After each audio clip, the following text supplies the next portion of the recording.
Trump has announced a handful of trade agreements in the last month. That includes a deal with the European Union. Tariffs on other countries without a deal are set to go into effect on Thursday. Former Indianapolis Mayor Greg Ballard joining us once again with a closer look on the new tariffs impact here in Indiana. Good to see you, Mr. Mayor. Thank you. Appreciate being here. Your thoughts on this deal with Europe? Good for the U.S.? Good for Indiana? It's good as much as we're getting more stable. And stability brings certainty for businesses, and can they hire? Because I'm not sure we're there yet.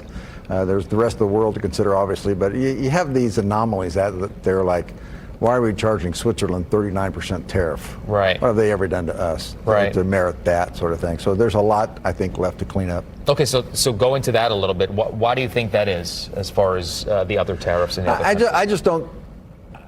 From the beginning, I'm not sure there's ever been a plan. I think as they move along, I think they're trying to get a framework for this, but I'm not sure there is at this point in time. So with the EU is one thing, and so you got that nailed down, but we still, what's going to happen with Canada, which is now looks to be very high, a massive trading partner for us. China's not ironed out.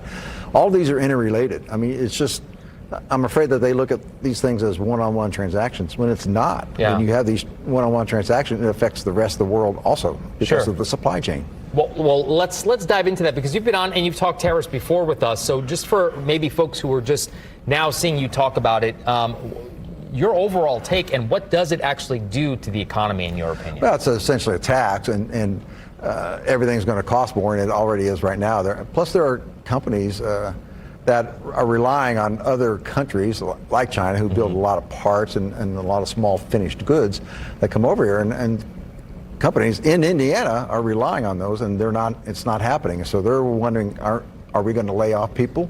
Do we have to raise prices? What's going on here? Because there's uncertainty in all of this. You brought up China, and President Trump is demanding that China stop buying oil from Russia and Iran as part of a deal. Will that work? Well, India, I think, is the big one, is the one I'm mostly concerned about. I don't think China's ever going to stop buying from Russia, but as I and a few others like to say, Russia is an oil company with an army. I mean, without oil and gas exports, they're essentially nothing. It's half their revenue. India, I'm way more concerned about India, because I think in 30 years, India is the linchpin country in the world. Are they going to be democratic? Are they going to be authoritarian? Right now, they're the largest democracy in the world, but they're getting closer to Russia, and now we're at a point where we're going to punish India for buying oil that they need from Russia. Right. Very problematic, and because we have been, in my opinion, asleep at the wheel for the last 20 years regarding Russia, all of a sudden now we're going to punish India, who I think is going to be absolutely critical to the future of the world. How much of an impact, and how much will tariffs cost Americans? Inflation's already there. I mean, that's why he can't get the interest rate. He wants the interest rate down, but obviously the economy has been slowed down because of it. Hiring has been slowed down because of all of this. It may be subtle on some level, but people who are out there buying groceries right now do not think it's so subtle. Yeah. People who can't find a job because of the uncertainty by small business, they don't think it's, I mean, this is a bad situation right now. It's not massive. It's not like the Depression or anything like that, but it's around the edges. This is pretty bad. Since you brought up hiring, he just let go the Department of Labor statistics. Your thoughts on that?